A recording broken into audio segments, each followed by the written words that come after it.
I'm Rasnades, I'm from Bromdus like Triller Jermaine. You might know my face on the music game, but right now jumped in a podcast game. Keeping it real, that's the aim. With no rumours, no hearsay, just real life guests. Vibes in a way, and all of the hot topics in the U. This is the reasoning, come have a reason. This is the reasoning, let's have a reason. This is the reasoning, come have a reason. This is the reasoning. Greetings people, them right now you're listening to the Reasoning Podcast. I'm your host, Rasnado. And you see today, we got another special guest. But this one's a special guest still, because this man, you get me, we go way back. You know what I'm saying? We go way back. He's done a lot in music, street culture. Yo, there's so much things, events. There's so much. We're gonna get into all of it. You know what I'm saying? But yeah, I'm very happy to have him in here today. We've been trying to get him in here for a long time and it's finally happened. You understand? Today we're going to be covering a very special topic, sickle cell, which you know that black people suffer from and which my friend suffers from as well. So we're going to get into that. You get me? So today, my guest is none other than the big bad Whiteline. Yes, Rasta. Yeah. I didn't know the blessing already. Yeah. You saying, fam, you good? I'm good, you know, Rasta. It's been a long time. Forwarding, I'm in the place, the reasoning cases. The people have to know what going on. Yeah. So, we're gonna get straight into it. You see on here, T, I like to, people are gonna claim to call you T because obviously he's Whiteline, but T, for you got initially different, man. So it's different. Yeah. So you see, on here, we do the cliche thing. So we just like to just start from the beginning. You get what I'm saying? The normal generic questions. You get when we get into the proper stuff. You get me? Yeah. So I'm gonna start it off with where was you born? For the people who don't know. Yeah, well, you don't know, man was born right here, you know, Rasta in the UK, Birmingham City. Yeah. You get me? Right here, born in Bridge City Hospital, they call it. Dudley Road Hospital. Dudley Road, we call it, but a Dudley Road Hospital, you get me? Yeah. Right there, so. Yeah. Obviously, the family inheritance comes from Jamaica. Yeah. Like most of we growing up around here, comes from my grandparents. You get my 4 grandparents are born Jamaican, Clarendon, to Hanover, to St. Elizabeth, between the 4 of them. So what's good with that now? Is that enough people, enough man and girl who's our age and was born, who's 3rd generation. Yeah. Enough of us don't even know. We'll know like 2 or 4 out of the grandparents and their heritage. Yeah. So you see you knowing all where your 4 grandparents' heritage come from. It's serious. Very serious. You can trace your thing differently. Right too, man. I'm a man that's in tune with my grandparents, all 4 of them. Makes sense as well. You get me? If it's one out of their one of set of my grandparents, I got 25 of us as grandchildren. Yeah. You get me? And for me to keep in tune with them, I stand out at 25 to know say, they know say Tyrone, you get me, comes true. You know how it goes, man. Man grow with your grandparents from in the times when your parents are out and you say, yo, like grannies, you get me? More time, that's where it is. So R.I.P. man. Yeah, comes from Jamaica, right through. My parents English born, you get me. My mom's born City Hospital, my dad was born Sandra, but you don't know. My father's my first child from my grand in the UK. You catch that? Oh, you see, I'm learning something now. A lot of people wouldn't even know. So your father, so in the UK, your grandmother's oldest grandchild. I'm not an oldest grandchild. Not in the UK. No. Like you was born in the UK. No. I've got older cousins, but my dad is the first child for her in the UK. Oh, so when she come from Jamaica, P and all them man that was born in yards. Yeah. Okay. And when she come in, my father followed after my Uncle Paisa. Okay. You understand? Yeah. So but you don't know that growing up still was hardcore Jamaican, just growing in the UK. Yeah. You catch that? It's the same liberty, man. Same because liberty, our parents are the 1st generation. Yeah, so they're still seeing the liberty of what our grandparents were doing in yard. Yeah. So they're just bringing it over here with them. Yeah, we did. Yeah, it's true. So, yeah. All right then. Mm-hmm. So what school did you go to? School, like infant school. Obviously, I know what schools you went to. Yeah, What schools That's not easy though. All right, school. We went George Dixon Junior and Infant School. Bad man school. You get me? That's man went there. Yeah. Huh? Talk to them. Yeah, bro. man, that's the school, man. All man is watching this now. You know, say you went GD. Obviously, there's nothing for schools all over the place. But where from? Donkey Road, City Road. You catch the number 11, man. And you're going up that way, man. You're going up top, man. You're going up north. You get me? GD. You got GD. You got Cardinal, Mr. Heaven. Mr. Heaven. And then Monday. You got Lord's Hood. You get me? Carry on up. You got Arbor. You got Cardinal Neelan. Cardinal. You understand? Yeah. 4 dwellings, but GD, man. I went GD secondary, GD junior and infants, and then secondary school I went to Handsworth with boys. First, innit? First. And you got lockdown, innit? Yeah, car, you don't know, my blood wasn't working with the boys thing. You get me? And then God bless him. I wife for the boys thing. Power me, I lock that down, you get me? George Dixon's a wise. Yeah. Oh my days, George Dixon's a major why what? Yeah, go on. Why you mean? Yeah, go on, though. That, obviously, we leave that to Spray. Big up Spray. We leave that to Spray. Easy me. I'm getting mad. Yeah, you know them way. Yeah, big up Spray, my G. But yeah, from Handsworth with boys, that got shut down in December. So by January, I was at George Dixon High School. You get me? So I done 3 months at Handsworth with boys, September to December. And then from January, it just was George Dixon straight. And this man had a bag of Rockport shoes and Nike swoosh jackets, you know. This man, you see this man here? Now this man here had all, the man had all the Nike, but his holidays with T now. Yeah. He was lickle. Lickle tie. So we just call it lickle. So he's lickle. You know what I mean? When he's young, you know, he's lickle blood. So imagine, but he's older than me. So imagine you got this lickle man, you know, sharp man. But he's sharp though. He's got every attire and designer you can think of. He can't just looking all lickle. I was rocking it, man. Remember rocking? You used to the thing, you get me? That's why in them time it was just easy. Yeah, it's true. Yeah, it's true. We used to it, man, from them time there. So how was life growing up for you, fam? Growing up with sickle cell. Now we're gonna get into that. Or just growing up. How was just life growing up? In a circle, in a city. Yeah, just your childhood and that growing up. To be honest, Rasta, I can't say I had it hard and tough, car. I grew rough. Definitely grew rough. You get me? I got a younger brother, 7 years younger than me. My sister's 3 years or 4 years younger than me. So you get me there, but we got different mums, yeah, I know that, yeah. Saying that different mums, you get me? But you don't know Rasta family growing, you know how the Rasta thing goes. They keep everything in one. Don't matter what's going on. You wouldn't know if we got different mums or not. Up to this day, people think we got the same mum and dads, but it's just how my father set the thing. For we, you get me? I got a next sister, she was born in Africa, but she didn't grow with us. That was later on in life we reached there, yeah. But growing up in the inner city, I love my growing up. It's what's made me now. It's what's made me who I am. It's everything. Growing up around here, it grew me. It showed me the street, the people, life. Makes you wanted more. Like who don't want more in life growing up around here? Then they just walk this cutlass. But growing up around here, how we lived, the liquor what we, you understand? Even today, like I'm not even straight off the question, even today I was saying to my cousin, like, you take these kids to the park now, I look at youngers when we go park, they want juice, they want crisp, they want water. I remember the days coming from Winston Green, going to Summerfield Park, I'm in that for 8 hours, no water, no drink, no nothing. But you might keep I'm at the top of the Spider-Man thing, I don't even know how I'm getting down. You know, you get a tip-top or a drink. Tip-top. If you guess what, if you find 50p one of my fortunate friends will buy that for us. You find a 50p on the floor. Yeah, that's the one. Mad ones. Bro, I found 50p. I see man finding that £1 and going mad, you know.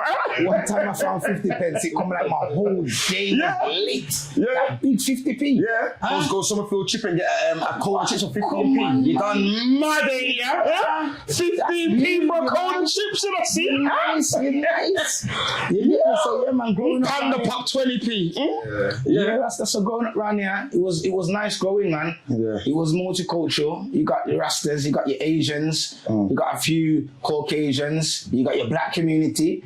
It was nice growing up around there. You grew with it. You get I know this one's looking at people that know it. Yeah, man. That's different car. Handsworth, Smetic, Winston Green, West Bromwich, Ladywood. You get me? everywhere. Newtown, you don't know, you got your family in Newtown, Ashton. Come on, you get me, you stretch it. I was there too, man. It was everywhere. Yeah, man. Yeah. Growing up around there it was nice growing. All good right, learning, you get me. All right, then. So as you said, you suffer with sickle cell, So for the people, them, just a quick before, explain to the people, them, what sickle cell is, and how did you know you was diagnosed with it? All right, sickle cell. First part. Explain what sickle cell is to the people, then. It's blood disorder. You got SS, you got SC, you got a few more. You can't quote me to them right now, sicklers that are watching and listening. Yeah, I ain't done my full research. I just know, say I got the full blown. I don't know if it's SC, SE, SS, but it's the mad thing. You get me? But sickle cell is a blood disorder. Yeah. So basically, you can get cramps, pains, all kind of boneless blood, painful activity going on in your body. You get what I'm saying? And obviously, it can happen anywhere the blood flows. So sickle cell is right when you ain't got enough white blood cells in it. Yeah, so you got half a cells. You got white. You got full cells. Yeah. So you now would have full cells. I've got those full cells, but I've also got half a cells. Yeah. The white ones are half. Ras, say, I know it, but right now, to tell you off my head right now, I don't want to say it and then give you the wrong. Yeah. So I'm not sure if it's the right ones or the white ones. It's the white red ones. It's the white. You're lacking on white because the white ones fight the antibodies. Yeah. And that's what you're not for the sicklers for the watching thinking, how come he doesn't know? Why doesn't he know? Yeah. Now I know that part though. Man grew up in life and just know so I got sickle cell and I know how to manage my thing. Yeah. I'm not trying to get deep into it and what's what, but half cells, you got full cells. Those cells called blockages along the way when they're flowing. You get it. So that's if anywhere, obviously blood flows everywhere in your body, so you can get a crisis anywhere in your body. Head, shoulders, knees and toes, fingertips, toenail, private section, back. Anywhere your blood flows, which is everywhere, you can get a crisis in that part of your body, you get me? So basically those half cells called blockages, and that's causes you to cause a sickle cell crisis. Okay. You get what I'm saying? And when did you realize you were diagnosed with it?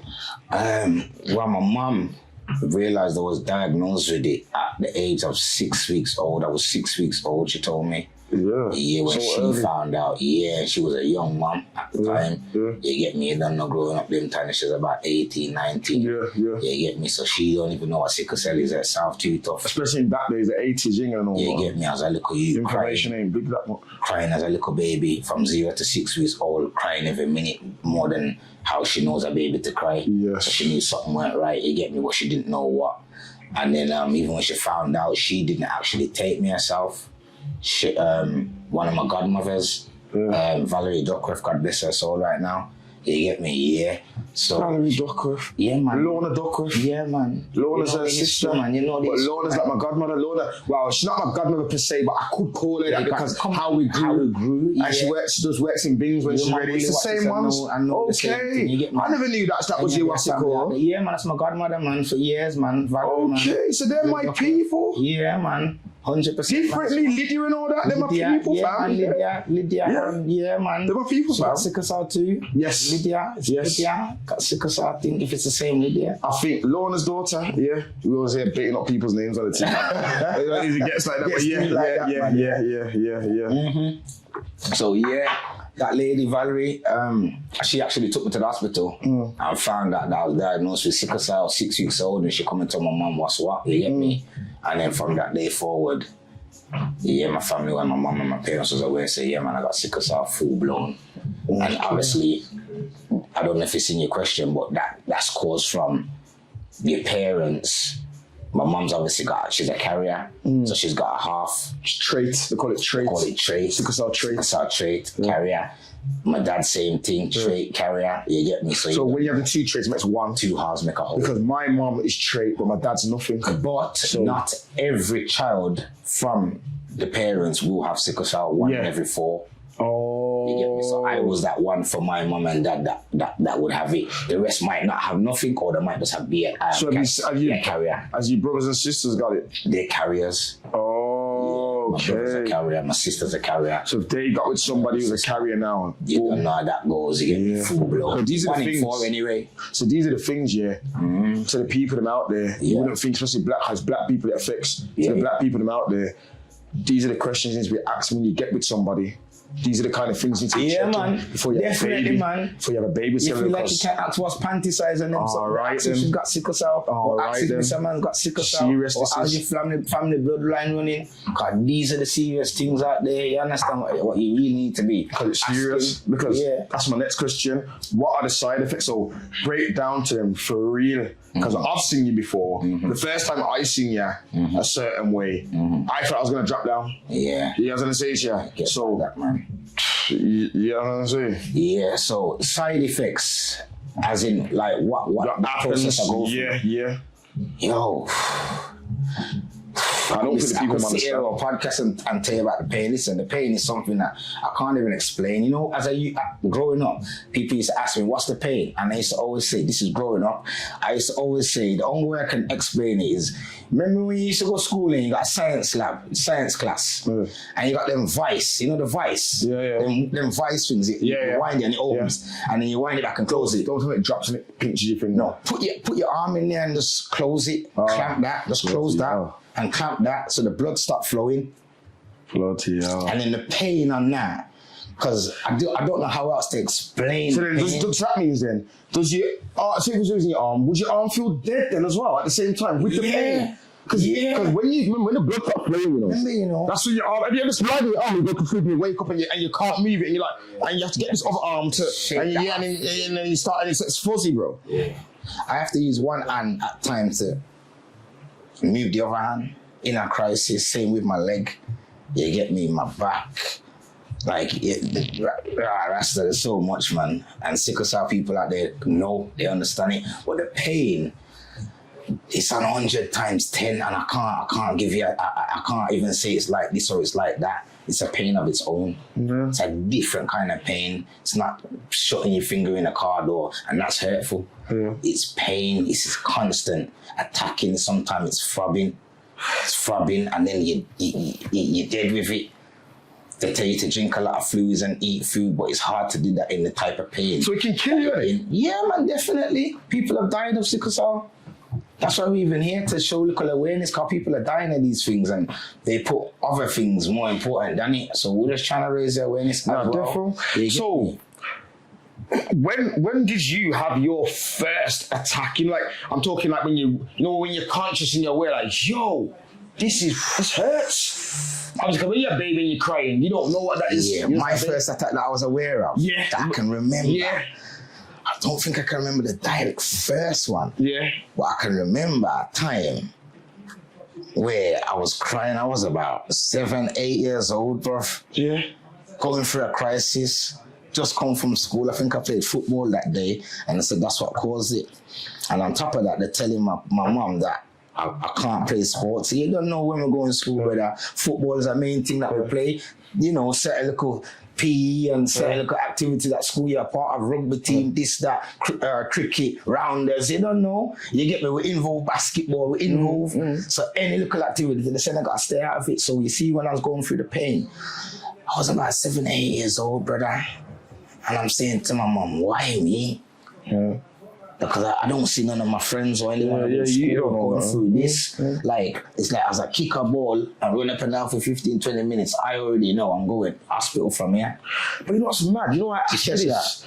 You know why I ask you this? You know why I'm asking you this? Because obviously I was around, we went to the same school, primary school.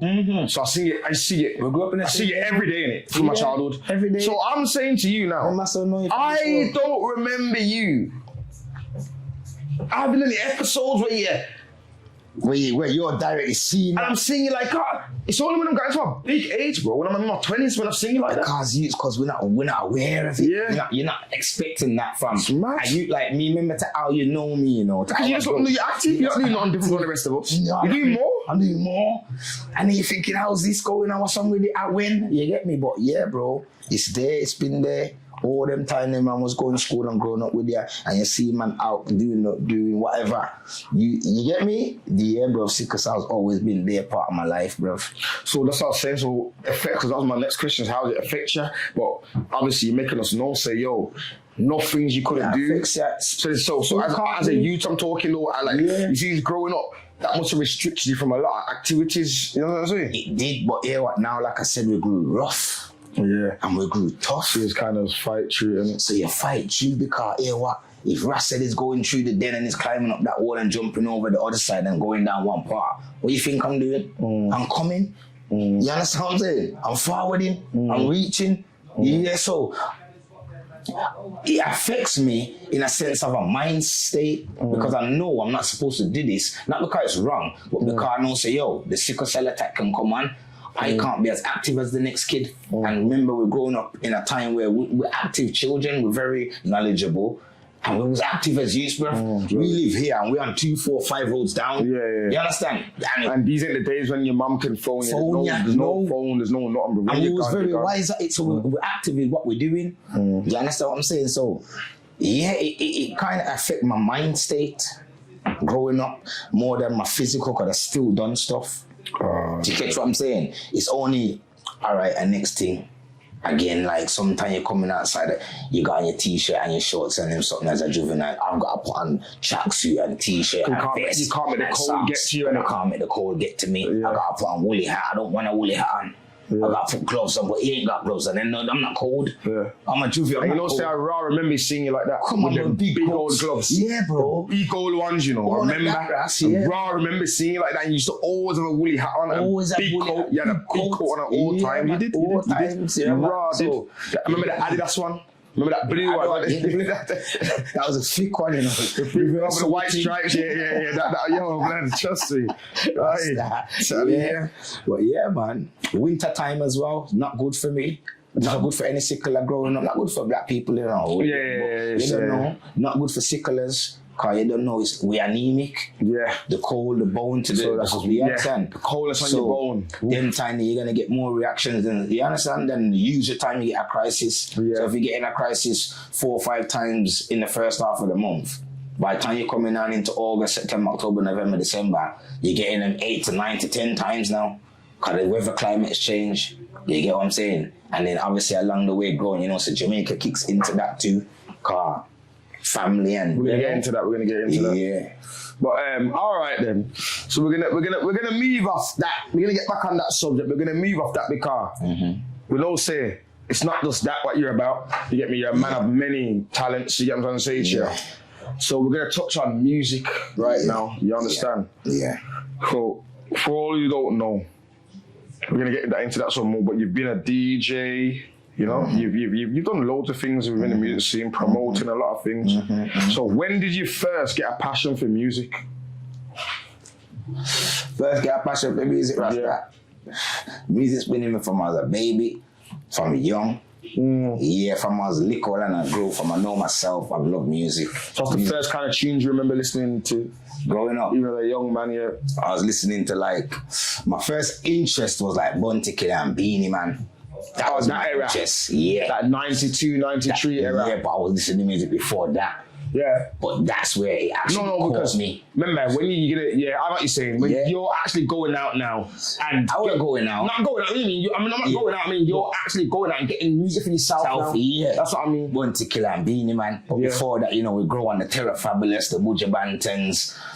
You grow on Sanchez, Berry Simon, Marcia Griffiths, Garnet Silk, R.I.P. to the artist. They're my father's artist. R.I.P. to him as well. We're going to get into it. Garnet Silk, Freddie McGregor. You get what I'm saying? Super Cat, Ninja Man. You understand? Papa San, Lieutenant Stitch. Even Shabba Ranks. You call it for Shabba. You get me? Them got Spragga Benz. Yeah. You understand? Them Capleton. This is way before Sizzler. Fireman come down in there. Sizzler's after. Sizzler's in 98, 99. That's late. You get me? Yeah, story unfolds. Them Black Woman and Child and them something. Yeah, so that was, grew up on them kind of music era. That was from a tender age, man. All right then. When I was growing up listening to reggae music, some of my brethren were like, "What's that, man?" Yeah, because well, you don't know, Rasta growing. So this is why I'm asking you, because I remember specifically, bro. You was ahead on that dancehall music, bro, from early. So when we would be listening to some of that rap stuff and that and whatever was at the time, them times Warren G and all them kind of man, Snoop. Yeah, man was I know you was. But remember, I'm showing you something. Yeah. I remember observing. So I remember that music. You and certain man was fully into it. But you got used to sing to it like my mother and father would remember. I'm watching them sing to it. I'm coming outside and all of them are singing to it. But when I'm inside, I'm listening to Snoop Dogg and all that. Honestly, I know all them wanted tunes when mum plays on there as well. But I'm not getting them myself. You're actually getting them things yourself and saying, yo, look, Walkman, this is what I want to. But that's a big man thing. When you're talking about it, man.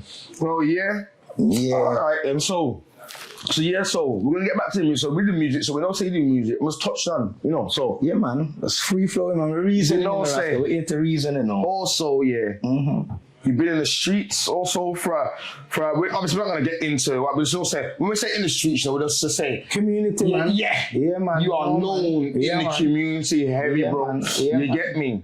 So when did you first start getting involved in the streets, like going outside and even keep up look bad, that's whatever? You know what it is, Ras? Again, you see a lot of things in my life. My father kind of set some rules, not rules, but he kind of set his thing where it fell onto me because I was a youth that grew around him, as you know. Yeah. I was with my father every day. And your uncles. And my uncle them. Yeah. And you don't know Rasta thing again because they're men of the community same way. Yeah. When you say Paiza, there's most man to respect. You get me? Any age that you are. Yeah. You get what I'm saying? And even if you don't know me, you meet his presence, you naturally present yourself to this man and you don't even know him. Yeah. So it's the energy. Yeah. Same with my dad. My dad was in the streets, man. Yeah. Everybody knows Sunburn, everybody knows Sun. Yeah. So me going with my dad and being around him as a youth, from tender age, I'm talking 4, 5, 6, 7, 8, 9, 10, 11, 12. You get me? That's why enough big man, enough man older than me.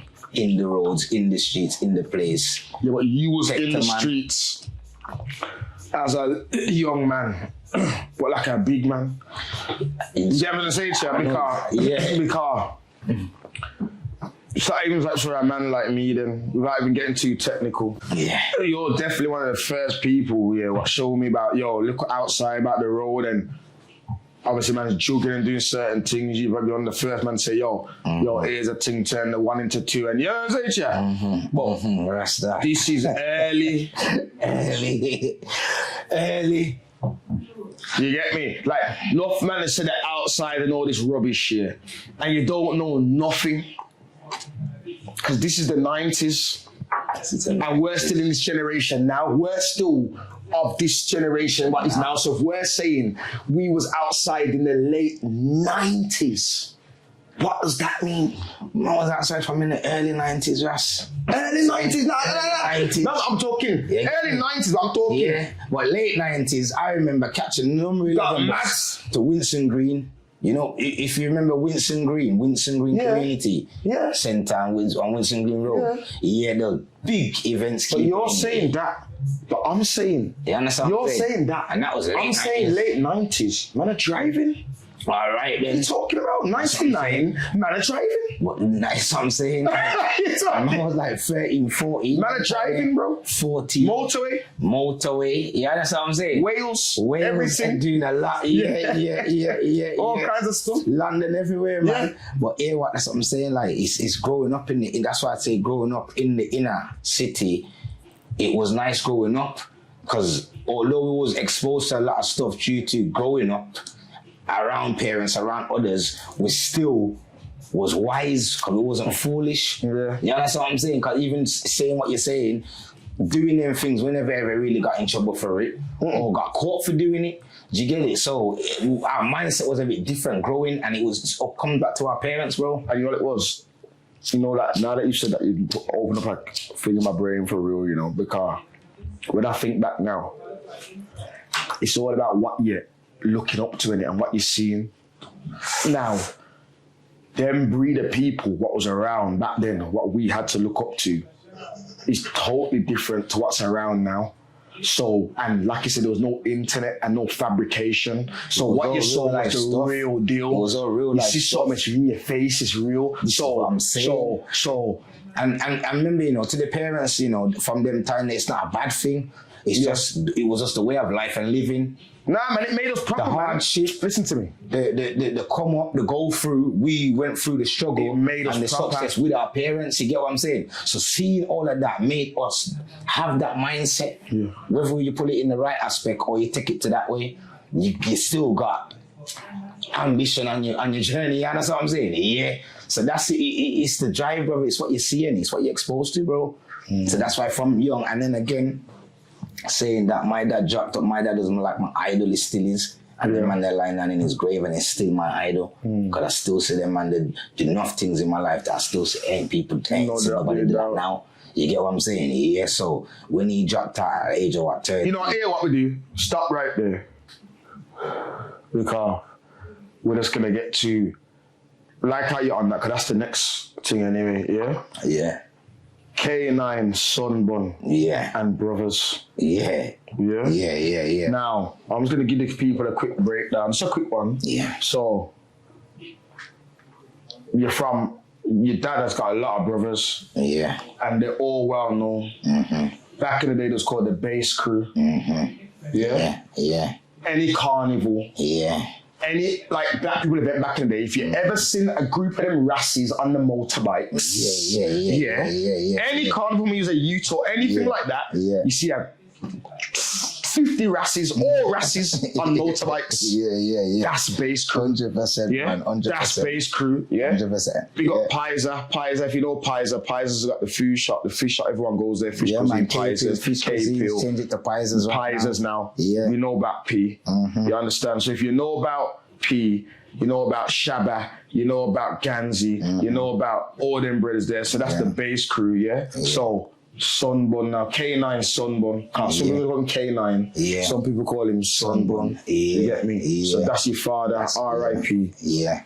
Definitely. Take the floor. And so that's what I'm saying now. That growing there to how you just broke it down. That growing up around that. A Rasta family. Yeah. You get me? So there's knowledge. Mm-hmm. And it's Rasta, they embrace stuff. You get what I'm saying? It's always goodness. But you learn as you learn and pick up what you pick up But like I'm saying, my father was like the real G in my life. So when he dropped out and from 0 to 13 years old, we done a lot. You get what I'm saying? There's a whole heap of memories that I still hold in my life now. Let me tell you something. You get what I'm saying, Rasta? You see when your dad dropped out, this is how I remember that time, like that day, the day, you know. The day. Because, or the day you found out or whatever. Because as you know, my mother and your mother were close friends, but used to roll together back them days. And they still chat now, but back then there was big people, man. There was really around each other. Yeah. So I never forget, I'm in my yard and my mum's coming to my room and said,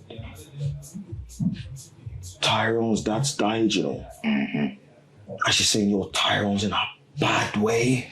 Yeah, man. He's in a very, very, very bad way, blood. Yeah, man. And you see, for me, I think that was a turning point for you, blood.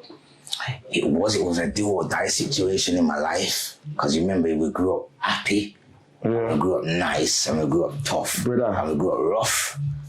Life was nice. Okay. At that point in my life, I only ever heard of people dying. I only, like, someone's family's died. It's like, wow, like, okay, but wow. I've never experienced that within my space in my life at that time. Never.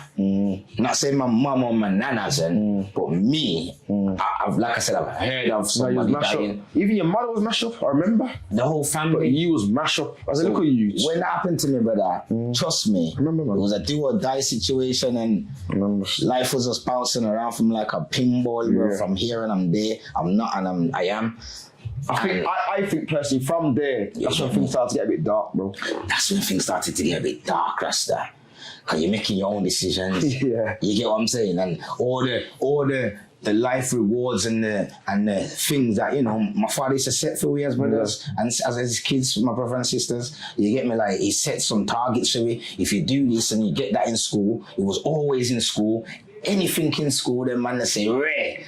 Yeah, cause look, that's how you know me to go in school, top of the class. Yeah. You understand? Yeah. You understand? Like, I've always been in there in school. I've never been lapsing. I've never lapsed. Cause that's been installed me from young. Yeah. That's why you see man in the things them and got a mad bicycle more than a neck. Cause I'm saying, father say, yo, the youth putting in work in school. So if I'm putting in the work in school, buy him that bike that he wants, buy him that jeans that he wants, get him that coat that he wants. Cause he's doing it. It's not saying man was just getting things, yeah. But still there was principle within it and morals. You understand? Because them man don't want you to just grow to just hand out. Them man don't want to put the work in. Yeah, so man was putting that work in. Same my brother and sister. So when I see Saturday come and I get all the goods, they're saying, what, how come? He's saying, yo, you need 10 out of 10 in your spelling test. So they're saying, so she's going to school now, Dad, 10 out of 10, you know, on the spelling test, you know. Yeah, he said, all right, come, we can go and get something for you. So there was rewards and perks for the work. Or when you just, there's a reward at the end of it, I'm going to do it. You get what I'm saying? So them thing there, drive, man. So you see, you know, I'm with kids, we're vulnerable, us. Yeah. So you see at that time when that's reached me now, them thing they went there. My mom never had that money to go and buy me that. You get what I'm saying? And do that for me. And I understood it. But you're accustomed to it at the same time. So that's what you want. That's what I want. You get me? One time shit. You don't know we're growing up, them thing that pass, but you don't know growing up and no logo thing come true. My mom saying, Rue, this is yours, you get me? Outfit thing, some waistcoat, some black jeans thing. No little logo, man. No logo. Spliffy, man. Yeah, no logo, but no logo was like Spliffy though. Spliffy. Yo, no. Bro, Oasis market tag, man. Yeah, it's not. You see, that moment, that moment for me, I was about 14. I said, this ain't gonna run. Mommy can't manage the thing like that. And I get it, you get it? Yeah. God, Dad's accustomed me to this thing and he's not here no more. And it's just me and mommy. Well, then I got my dog, my friend, my brother, my everything as you understand? Ice. That's my ice. The ice. Big up, man. That's big up ice. You get me? Because ice is a full. Because you and ice car. It's what it is now. But see, ice was about everything to be. I've said. No, listen to me. Ice was about to. Listen, you talk to me. Yeah, so yeah. Don't think ice is Ice is about to. Ice is about to enter this. But what I'm trying to show you now is like I'm saying to you is. Your father's passed away, and more sickle cell events happened. Crisis took me, cause my mind got stressful when that happened. Yeah, okay. Sickle cell crisis, like whoa. Then I'm outside more. I'm more rebellious, so it's happening more. So my body's overpowering. What it's supposed to do is passing its marker. So now I'm just getting crises every so often. I'm stressing. Not eating, I'm at the cemetery in the cold. Remember from Heath Lane, that's you talking like Stone Cross. Is it Stone Cross? Yeah. And at them time I'm living as a juvenile, I'm living in Winston Green. Yeah. You get what I'm saying? So for me to get over there, remember I don't work, you know. You get what I'm saying? Yeah, so it's madness and I'm doing it every day. Don't think it's one day I'm going. I'm going every day. Yeah, religiously. Yeah, bro, so things was taking a toll, man. Ice was there, right? She had my virgin, so like I'm saying, like them time there, you get me? Yes, I can say to him, yo, bro, what we gonna do? You get what I'm saying? So growing up, you know, them thing there, the drive, the determination, the talks we have as friends, as virgins, as brothers. You know, growing up, we say your cousins, you know. Yeah, that's how it was. You was say your cousins. Yeah, so Ice even grew through that with me. Yeah, he did. You get me? Did you and him going through it, man? Me and him went through it, man. Yeah, man. He went through right through with me 100%. And then, because do you also think because you see, so you see your father, was a good man, but also he's on the streets. Yeah. And we also know when you're in the streets, there's certain things you have to do and certain things you have to get into to survive, and it's about survival. Like you said, we all come from a certain place, and it's all about ambition, and you want to move forward and do what you have to do. Now, do you think here as well? You also, you see how you're saying you wanted to get certain things because you're accustomed to a certain type of lifestyle. Yeah. Do you reckon that you thought to yourself, all right then now, I need to be my man now. Yeah. I need to be my father now. So whatever he was doing, not him, but whatever, I need to follow down that similar road. Then like I'm him and I'm the same as him, so I'm gonna follow that similar path. Because remember, it's when you're young as well. I'll be honest with you, bro. When you're young, bro, and you're around the big man, and your father and your uncles and absolutely, it's very appealing, bro. Yeah, of course. Of course. Very appealing, nigga. Yeah. But yeah, like, obviously, I wouldn't say I wanted to be him or tried to be him. I just wanted my own. You get it? Because if I was to really follow the way that he dealt with life and dealt with things, I'd be a much better person. Yeah. With him. Yeah. I would be. I wouldn't. If you follow the full spectrum in it. Yeah. I'd be a much better person. Yeah. You get what I'm saying? So I can't even say that I fully emulated. I probably emulated a few things, yes. You like, ambition and them something. Yeah. But directly certain thing that, we grew in a different time, innit? Yeah. And like I said, look, darkness come down in my life at a point, and then I'm outside. Yeah. My mom's one son. Yeah. You get me? Hard for her to tame him. I'm growing. I'm not going younger. I'm getting older. I'm even, my one room that I'm in, I'm outgrowing this space. I'm not going to be here forever. Them things are in my head circulating, as a juvenile. You're 15, 16, 17 in the same room. You get me? 18, 19 in the same room. You get what I'm saying? So you come on, your mind elevates, you're thinking, By then time you don't know, but growing, 14, 15, 16, you go in college, you get me? Your mind's telling you stuff as a juvenile, and you got a drive. You get what I'm saying? So that drive, you want more. Yes, I'm still going college and doing them thing there. Yes, because after what I'm going to do, I'm going to tell my mom I'm not going to college. Man, life wasn't like that then. As bad as you are, whatever you think. Nah, of course. Them times there, you better be going to your parents, bro. If you ain't going to college, know that, bro. You better be going one of them training courses. Yeah. You know what I'm saying? Man, scared. And you better be getting that £30 Man, hiding the shoots on your mum, spraying yourself on the stripper before you go inside the yard. 1,000%. You better be getting that £30 ESA money or whatever it was called. EMA. Yeah. You better be getting all of that because she wants out too. Because guess what? If you don't get it, we can get out my yard now. Yeah, you get what I'm saying? Remember, she wants out too, Of course she wants out. She's seen her son grow same way. Mad. Yeah, so, there's something there, bro. All right, then. So obviously, you're doing your thing, you get me? You're doing your life, colourful life, because we live colourful lives, you get what I'm saying to you? You live a fast life. The reason, I'm not saying to highlight you live a fast life, I want the people to know. Yeah. All right, cool. You know what it is? As a sickle cell person, because what it is, me having sickle cell and living how I live, or treading the journey, not living how I live, treading the journey that I've treaded and the way I've done life, to have sickle cell. Enough people have told me this, and I've had the biggest of them in and out of jail, on the road, toughest of them, real people, solid people, sit down and talk to me and say, yo, some things I've seen you go through with like your health. Trust me, hats off to you. No, of course. Because as little as you are, and how is your body even surviving? So this is what I'm saying to you.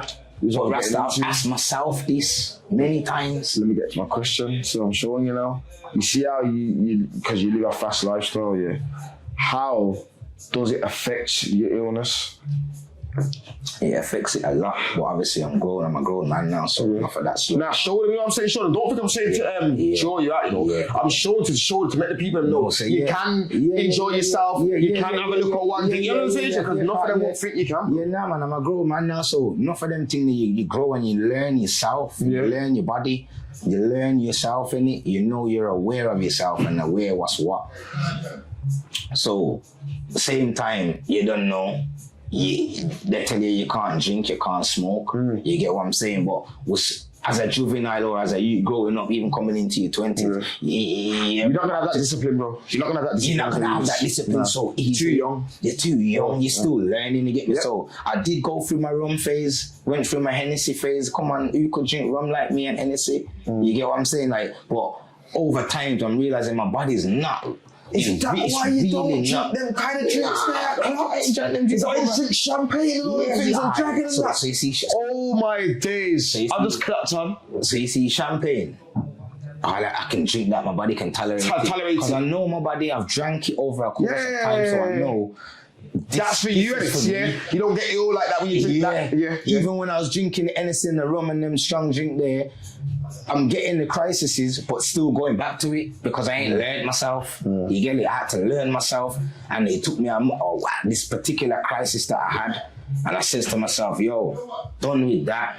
So you see, in a them time, yeah, it's like say I ain't drunk rum and Hennessy for about what? Say about what? From about 2000 and I don't know, about 2000, it's now about 2014. That's good. Yeah. It's 9 years, huh? Yeah. Probably even before that, you know. I'd say about them time between 2012, 2014, I just cut all that out. Good. You get me? And I wasn't really an heavy drinker anyway. I'm just drinking because you don't know. You're in the scene. Remember, you're in the scene, innit? So you get me? Yeah. So for those who don't know, you're in the yard man scene. So you know, it's not something for your health. It's not good for you. Don't drink, and if you can't manage, you gotta know yourself if you're drinking. Cause I drink, I'll have a dragon style. You get what I'm saying? Yeah, I can drink a dragon or two and feel merry. You understand? Smoke my little weed and take my time and just go and relax. You get me? But growing up, them tiny. Drinking, smoking, hard, liquor, party, sickle cell. Yeah, but it's all a mindset as well, Rasta. You have to be mentally strong because they tell you, say, from I was 12 years old, I was going to be blind. You get me? I'm colorblind. But I'm not blind. Listen, from what? From 12 years old. You be colorblind? No, from 12 years, probably before. I said you would be. When you hit 12, you're going to get colorblind. No, I will be blind. You'll be fully blind? That's that. Can I say it on camera? Cause I don't want to, like, nah, I don't. But anyway. Yeah, so local. Yeah, man. They told me when I was like, I had an appointment more than one time I used to go to. Remember, growing up, I had regular appointments and places to go to about my sickle cell. Regular. Different places in Birmingham I could tell you about where I'm going from a youth growing up. You know what I'm saying? 5 ways the old works. Yeah. So I used to go to this place, this eye center, obviously in Birmingham. And I used to say to my mom, by that time I'm 12 years old, I'm going to be blind. Yeah. But right now I'm actually colorblind. I've been colorblind from as about. You lied? Yeah. But you're not going to know that because I know obviously red, gold, and green, black. Yes, sir. You get me? But like. So what colour can't you see now in this room, bro? Nah, no, every colour like that's green, innit? Yeah. The word reasoning, that's green. Obviously that's the backdrop's white, right? Yeah. I know obvious colours, but there's just a mist of some colours where I would say purple and you would say that's not purple, bro. That's, you get me? Blue or something. Yeah. So it's not a severe one. Not a severe one, but yeah. Still though, right? But I'm not blind, but they told me I would be permanently blind. Yeah. As a sickle cell carrier, growing up them time I was young. So they're saying by the time I'm 12, yeah. So all them things that you grow with. Imagine you live with that on your head. Yeah, but I was living with that, balling in the car. Bro, you can't control your emotions. I said, man's got wheelchair in him, something there, you know, that's that. You get what I'm saying? Yeah, so enough things. But here what now again, I try not to prone my life to that. Yeah, of course. You get it? Like you definitely haven't. So you haven't? For sicklers out there, you have to have a good mindset and a good family. Bro, it's just like it's not the same. But it's like Fids in a wheelchair. You know what I'm saying, Sha? You know you have to live with something, so you have to condition yourself and get your mind right to live with it, bro. You have to condition yourself and get your mind right to live with it, bro. You get what I'm saying? Yeah, you do. You can't make it take over your life, you get me? You can't make it try and live as normal as you can, bro. As normal as you can. You get it? True, man. Through doing it. It's not easy, though. It wasn't easy. Because there was enough crises it took me to learn and try to get to the terms that you can't do that. Yeah. You get what I'm saying? And as a big man, I just don't say, yo, that's not for me. You get what I'm saying? I can get a call right now and say, yo, and I'll just be like, yo, I'm easy, man. Cool, because I know myself. It makes it makes a lot more sense to how you move now, say no more. You have to have a good mindset. You have to. You get me? Yeah. So, obviously, like you said earlier, you've been to jail and that, you get me before. Don't to say what for, I forget all that. Because it's not about that. You get me? When did you first go though? First time? Yeah. Was it 2008? 8, you know. 2008. And what was it like being in jail with the illness? Because this is what I want to know, you get me?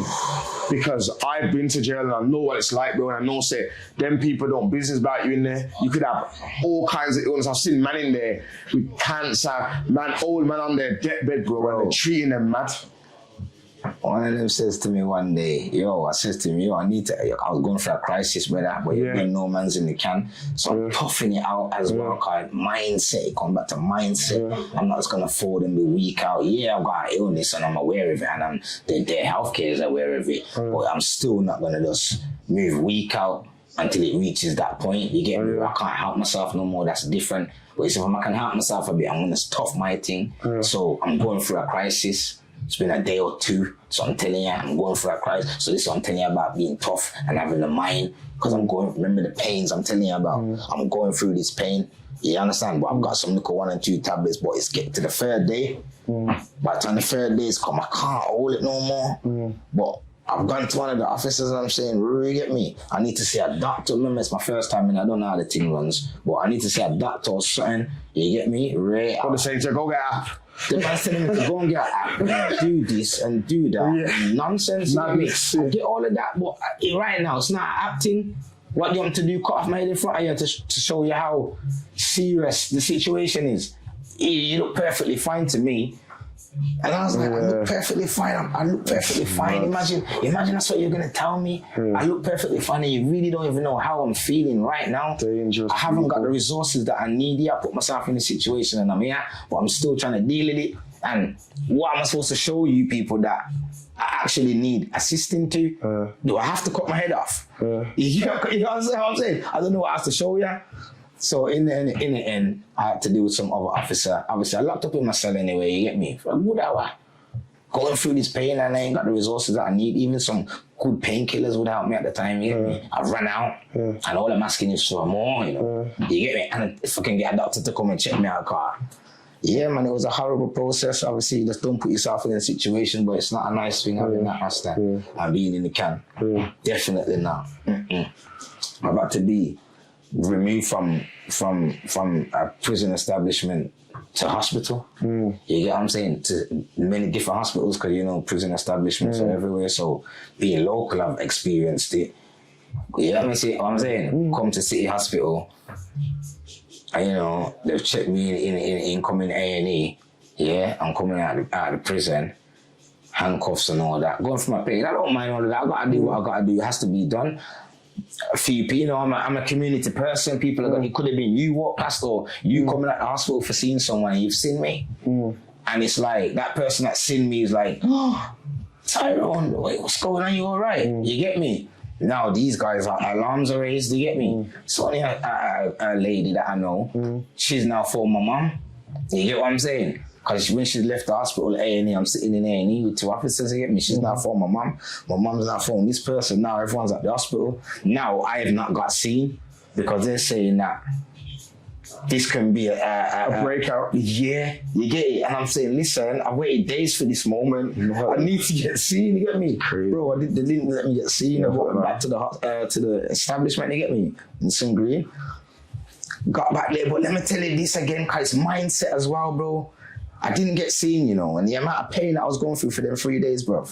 And when I got back to that prison establishment, bro, and I lied down in my cell, it come like all the pain had gone.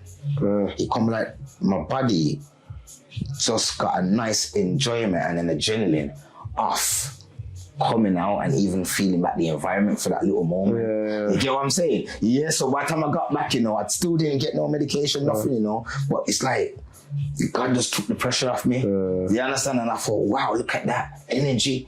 You understand? Then again, I've been in a far establishment. You get what I'm having to explain to those kind of people that are not aware of sickle cell. Because this ain't local.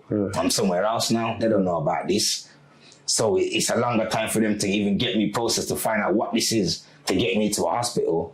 I've got to the hospital. They're telling me, they're asking me, what should they do? What should they do? Because the culture thinks this mad to you. I can just about talk, going through my crisis, but you don't know mind state, mind strong. I'm not giving up on my life, you get me? So I'm finding a will and a way to explain to them. Yeah. Yeah, man, it's a lot, man. So, on a brighter note, Jamaica. Because a lot of people don't know, even when I went to Jamaica, no people don't know when they see me doing Matches Lane, you see me in all these mad places, halfway tree, up and down the car, Kentire, big up iPad, big up Tralala and all them, man, everybody. When it's you what's made me go to Jamaica and said, yo, go link my people them. And there's a lot of people who go to Jamaica, and when they go there, it's through you. They're safe. I've all heard a man say, yo, a gal's all went to yard and you've told her to go link your people. She ain't went link your people, she ain't up dead. They don't kind of way there, like, you know what I'm saying? She's like, yeah. So how did you build that such a strong network in Jamaica, fam? Russ, that comes from that strong network in yard, you know, comes from like in the start, like what you were saying when you asked me in the earlier, my grandparents, you get what I'm saying? My grandparents, that comes from, so I've been going to Jamaica from I was about, 4-year-old, 6-year-old, 7-year-old, you get me, 10-year-old, 13-year-old, 14-year-old, 16-year-old, you get what I'm saying? After that 16, 17 mode, so going on your own. It's done set away. Yes, you see, now you're going your own, now you can go to your parents and that. Now I'm finding the money to go myself, you know, because I know the place like that. I know what I know, I've learned, I've grew it. Adam as well. Yeah, I'm getting there, man. Because you don't have kid there, come on. Yeah, so them thing there, it was set now. So by the time you reach 18, 19, 20, and you got friends who are saying, yeah, Adam, you get me, big up Adam. Rest in peace, Adam. You get me, when the man say, yo, let's go yard, and I'm saying, yard, you go yard, you know, lad, you love yard like that, car. Then I say, I don't live in his house and he don't live in mine, so I don't know what's going on. We used growing up, you get it, but when we're reasoning, it's making me know, so you mean this is what's going on? I'm showing him, say, yeah, car, my family them live such place, and he went school out there and thing. That's the only thing. Yeah, I know that. The only thing I've probably never done in yard. Yeah, I do know that still, yeah. I never went to school out there, but I've been out there as a youth for long periods. Like me. 6 weeks and 8 weeks. I saw that for you get what I'm saying? Even Ice, again, you get me, because Ice has been with me many times from kids growing up. You get me? So yeah, he knows the thing. Long time you tried to go there for them long time as well. And all that. He come like a punishment. I'll never forget this. You barely sometimes to go home. Now he's now you enjoying yourself. Look at you have to sit down here. Your mother goes and run up and down.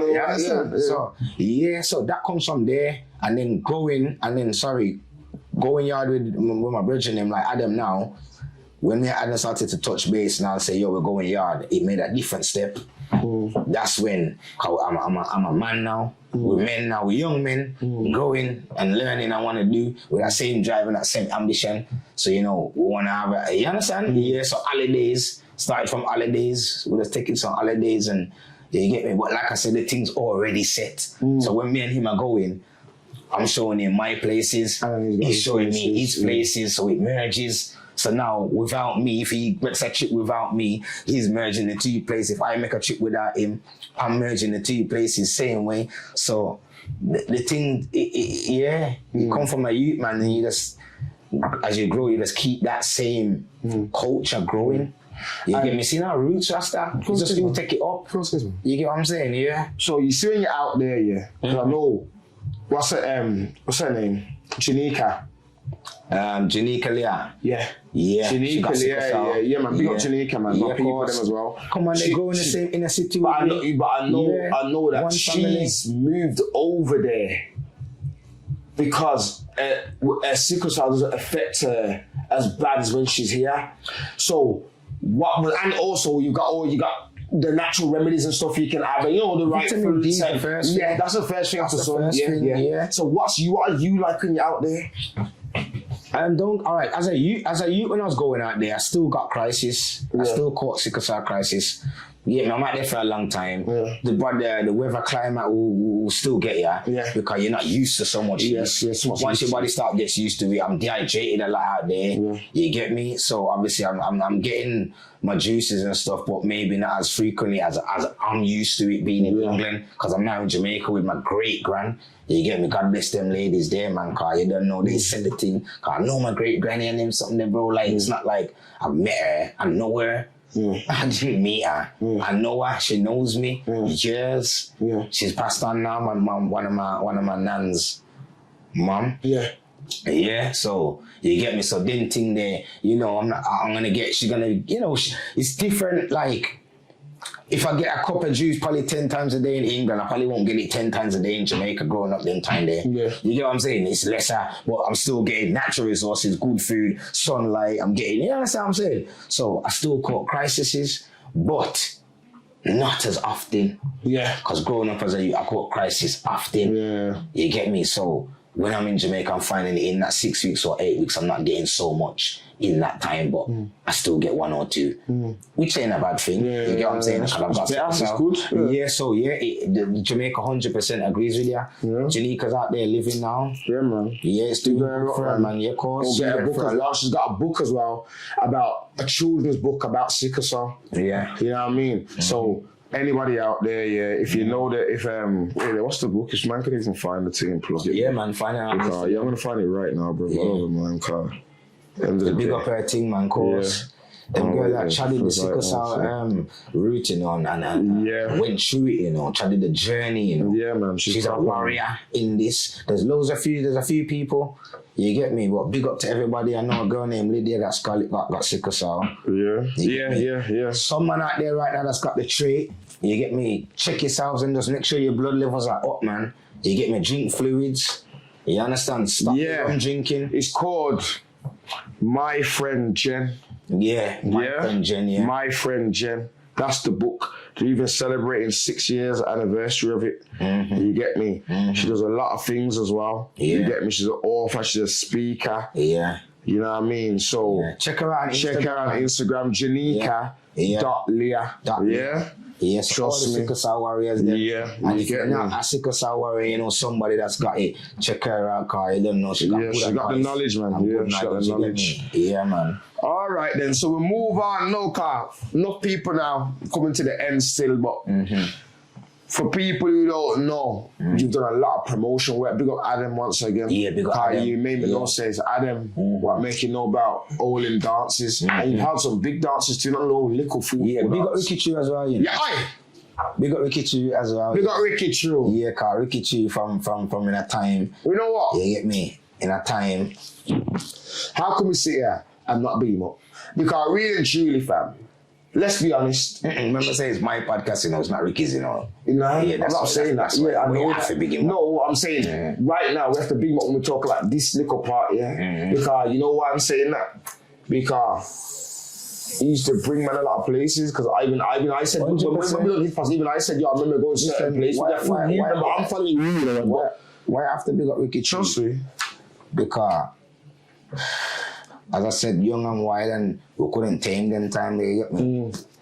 And Ricky was one of them that kind of tamed me. As an older man, innit? As an older man, because he's a good 9 years older than me or something like that, you get me? So from a little youth, I've been partying, I'm big, man. Because Ricky's smarter than people think, you know? Yeah, man, Ricky.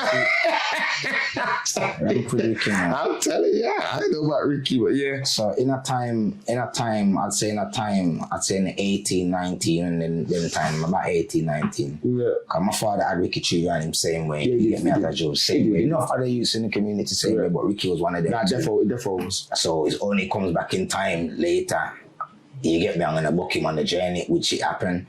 And them time, Ricky saying, yo, you get me, loud certain thing and music. And I'm saying, yeah, Ricky, I love music. In the streets, that's never how we got in the streets. This is before that, man. This is before that, man. This is, you get me? This is before that. Me and him, I developed a little thing with the music, and I used to just bring the music, because I love music, you know, and I go dance anyway. And I'm playing with Ricky Chu. Them time Ricky Chu is Ricky Chu English. You get me? I'm saying, Ricky, you carry a box then. And then something, but you don't have to do that time, but you don't know. Because it's box, Ricky at them time, you know, no laptop thing is box. You get me? I mean, I used to go party and I'm watching him select and he used to go radio station night and I'm watching him play music. I love music. Right, true. Right, I've never not loved music. You're a music lover, man. Dancehall music is my Yeah, thing. music Reggae lover, music. Music lover in a general. But dancehall's your thing on reggae. So back to Ricky, yeah. One of the time Ricky saying to me, yo, keep some dancing up, and I'm saying, dance, Ricky. What you mean, like party dance? He must say, yeah, you got the name and you can do promotion. I says, so what? You want me to get like flyers and walk around in the party and give it to people? And he's like, yeah. I says, you crazy. You must be mad if you can do it. But you don't know, I'm young and my mind wasn't there. And I am being around Ricky long, because it wasn't a 1 day or 2 day movement with me and Ricky. It was a year's thing, you get me? So that first year or two, you know, you groove into the game and you start to see how it works and learn it more. Things you didn't know, you're now learning. And I'm with Ricky, who's the man of the moment. Them time they get me was doing his thing, putting it work in. His legacy's building. He was the guy, He was the guy, you get me? So over that, that's where the promotion kicked in. Ricky never really pushed me to play music. Yeah. Ricky was more... He just had you on the circuit. He had me in the music business. Yeah. Promotion. Yeah, around. He knew I like to make money. Yeah. So he knows to dance and he put the two together in it. He put your hustle and put you around the right thing. You know? Yeah. I can see. So you can go and do your own thing now. Things. Yeah. Playing music, Screechy. Big up Screech, it's in the day still. Same time we learned from Ricky, you know, but Screech actually put playing music to me. Yeah.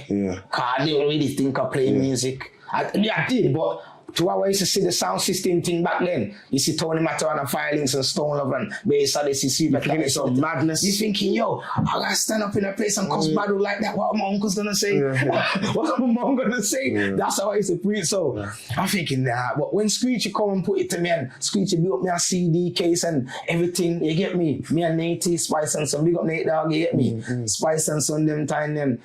He kind of put me on a play music thing, but Ricky put me in a promotion thing and said, promoting.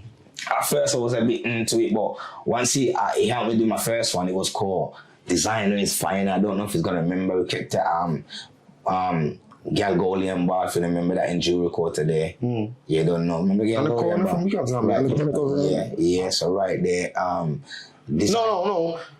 That's Mango, the old Gago, obviously Mongolia, that's the rapper name. Yeah. That's the one where you come down in town by Cormorant, up on the other side though. Everybody man, Galgolian Bar, man, right there. So kept the event in there called Designer is Fine. That was my first time, £10 on, like, them time we didn't know about bar and him something there right now. At the time, it was just pay £10 to get in. And you don't know the momentum that brought me, made me know, say, yo, there's more in this game to get. You get what I'm saying? And that's where you just come along the years and get your ideas and you know people in the music scene, so your events get bigger. You get me? It's going to pass a stage of, obviously everyone know I'm partnered with Ricky Chew, so naturally Ricky's going to be on every flyer that I put out regardless of nothing, because that's Ricky Chew. You get it? But there's a time it has to kind of say past that. Do you understand? I'm not saying Ricky's lickle. No time, but you still want to move on to see if you can get one of those guys from over there or one of those guys from in London, because you've never done that one before. You understand? The biggest my thing got was a Ricky Chew. So how do I get past there now? Still Ricky. How do I get a billboard? How do I get a boom boom? How do I get a boom boom? How do I get a Lord Gillies? How do I get a Nashing Fire? How do I get a Fire Links? All that I learned on the way till man do it and done it. And you learn more, because the more you go, the more you learn different people, different energies, you get me? Until you get to the stage where the other day, for all you don't know, Valiant, the big artist, Valiant, when Valiant was over here the other day, the show in Leicester, our friend Whiteline, was behind that show. Team for Valiant. Big Valiant. Yeah. You know what I mean? Diplomats.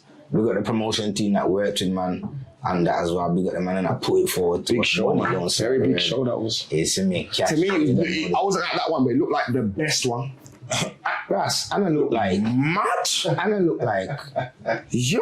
Let me tell you one thing with the promotion. You see that Valiant show there, boy? Let me tell you one thing with the promotion game. You get enough fight, but you see me, I've had enough fight in my life. Enough fight. with everything with my health. Remember, say one of the time last day, I was stretched out on a hospital bed for over a year, Yeah. I don't know if you was in jail or what, I was getting updated regularly. No walking, I was my big age, I heard, man. You understand what I'm saying to you? So for me, to trod a life that I've even trod in a journey and lived and exposed, you understand? It was a mad turn again for me because now I've got an incident where I can't feel my legs. My legs don't work. Yeah. My legs don't work. Yeah, at all. At all. You could massage them till they don't work, bro. And my mind and my body is not used to this. This is a different level of illness now for me. I'm on I'm over medication that I don't even know what they're giving me. I live at the hospital like I live here. Yeah. Like I live here. Yeah. I'm not going anywhere, I live here. I watch him dead. I watch this lady dead. I watch the one over there dead. Remember him from down there? He's dead, I'm about to ask someone, why am I on this ward? Yeah. And she told me straight, son, they say you're gonna die. Yeah. You understand what I'm saying to you? So you see that again called mindset, mind strong. Yeah, fucking bro. Yeah, and I still ain't even get to tell him what caused this. Yeah, but obviously I'm just showing you. You get me? Cause here what now, it's going through it, Rasta, and living it out. Cause here what, that's septicemia. Yeah? Yeah. And I got sickle cell. Yeah. So it's a big clash. So septicemia, if anyone knows, is blood poisoning. So imagine you've got sickle cell, so your blood's not good anyway from the sickle cell. Then now which is already a blood disorder. Yeah. Sickle cell is already a blood disorder. Yeah. Septicemia is now blood poisoning. They told me many times at that point in my life we're gonna give you blood transfusion and this whatnot, you get me? And all my life they've been telling me about blood transfusions. Yeah. And I've forever refused them. Yeah. Because I've always said, yo, it is what it is, and what's destined for me is destined for me. Yeah. So this is me. Yeah. What another wants to do is what another wants to do, because I don't discriminate no one's actions. You do what pleases you. But I have to just do what I think is right for me. So, growing up, them things have always been put to me, but at this point in my life, I'm still saying do or don't. You get what I'm saying? And I'm just sticking to my gun, holding it out. They didn't even know one at the time what's wrong with me. I'm in there for like 8 weeks and they didn't know what this is 8 weeks I'm in there for, and they don't know what's wrong with me. Until one day, remember I've kicked off with Rasta, kicked off with doctors, kicked off with nurses, kicked off with everyone, family, friends. Cried endless amount of nights. I'm not trying to get out of bed. I don't even got clothes on, naked as daylight. Locked up myself in the hospital staff, medical room. 4 o'clock in the morning, losing my mind, telling them I want medication. I got no clothes on. You understand what I'm saying? This is what it was doing. My hair's moving wild, looking mad, ain't bathed. I'm just resistant to everything. I just want drugs, morphine. You get me? All kinds of whatever's gonna ease this pain, give me all of it. And I'm in there, and one at a time I'm in this room, bro. And it's like when I got in there and I looked around me, I didn't even know what was happening. I just broke down in there, and all the doctors and the nurses coming in and like, yo, I understand, man. Well, I understand. And then I see my brethren, bro. Like, it was like 3-4 in the morning, bro. Remember, this man is far, He don't live around where this hospital is. And he's looked at me, and he said, Tyrone, what are you doing?